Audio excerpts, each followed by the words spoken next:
নবী সাল্লাল্লাহু আলাইহি ওয়াসাল্লামের জন্মের আগেই তার বাবা চলে যান, ইতিম মুহাম্মদ সাল্লাল্লাহু আলাইহি ওয়াসাল্লাম।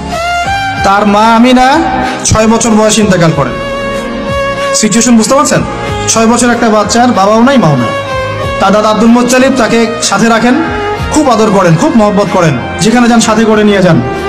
তিনি নেতা মানুষ, তার পাশের চেয়ারে তাকে বসতে দেন, বলেন আমার এই নাতি একদিন সাইয়্যেদ হবে, নেতা হবে, এই কথা বলেন।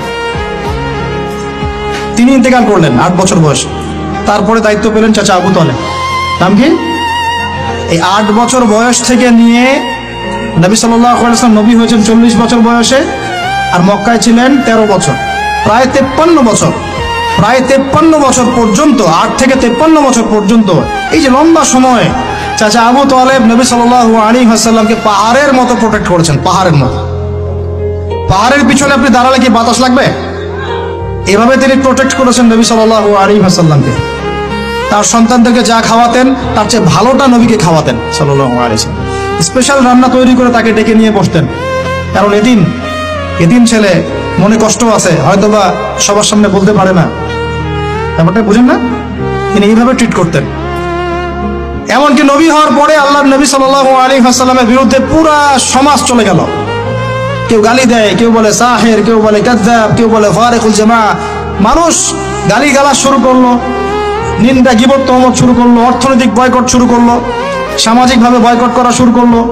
এমন কোনো অত্যাচার নাই যা নবী সাল্লাল্লাহু আলাইহি ওয়াসাল্লামকে করা হয় নাই। বুঝতে পারছেন কথা?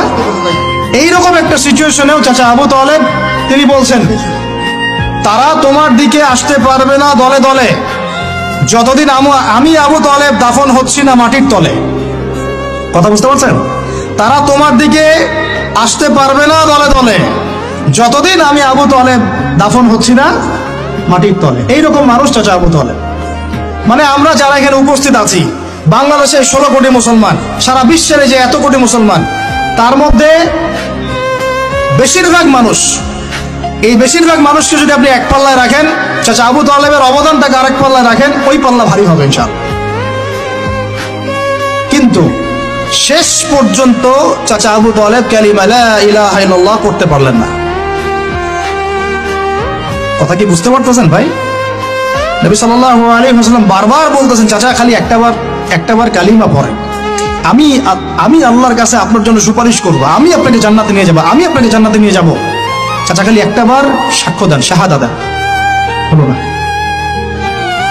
হাদিসের মধ্যে আসছে চাচা আবু তালেবকে জাহান্নামের সবচেয়ে উঁচু স্থানে রাখা হবে, যেখানে তার পায়ের গোড়ালি বা টাকনু পর্যন্ত আগুনে পুড়বে, এতেই তার মগজ টকবক করে ফুটতে থাকবে। নাউযুবিল্লাহ। নবী সাল্লাল্লাহু আলাইহি ওয়াসাল্লাম বলেছেন, আমি যদি না থাকতাম তাহলে আমার চাচাকে আরো নিচে রাখা হতো। এত কিছু করার পরেও ইসলাম কবুল না করার কারণে এই অবস্থা হলো। এখন কি ভাই আপনি আমি বুঝতে পারছি যে আল্লাহ পাক যে আমাদেরকে বিনা জিজ্ঞাসাবাদ করেই মুসলিম পরিবারে জন্ম দিয়েছেন, আল্লাহ পাক আমাদের উপর কত রহম করেছেন, আমাদের কত কৃতজ্ঞতা স্বীকার করা উচিত।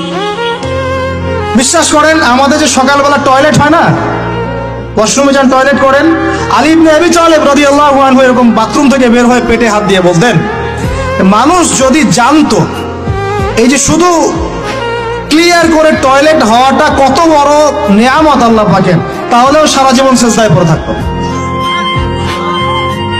আমরা এগুলো বুঝি না, শ্বাস নেওয়ার নিয়ামত বুঝি না, পানি পান করছি, পানি আল্লাহ পাক দিয়েছেন, এটা নিয়ামত বুঝি না, গরম পানিতে ওযু করে আসলেন নিয়ামত বুঝি না, সুস্থ আছি নিয়ামত বুঝি না, প্রত্যেকটা অর্গান ভালো আছে শরীরের নিয়ামত বুঝি না, রক্ত চলতেছে নিয়ামত বুঝি না।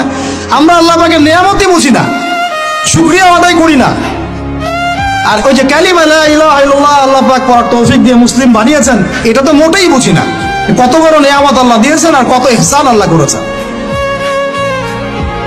এইটা জাস্ট আজকের লেকচার শুনে বুঝে বাসায় চলে যান, তাহলে ইনশাআল্লাহ আপনার একটা কৃতজ্ঞতাপূর্ণ হৃদয় সৃষ্টি হবে, এবং এই হৃদয়টা সৃষ্টি হলে পরে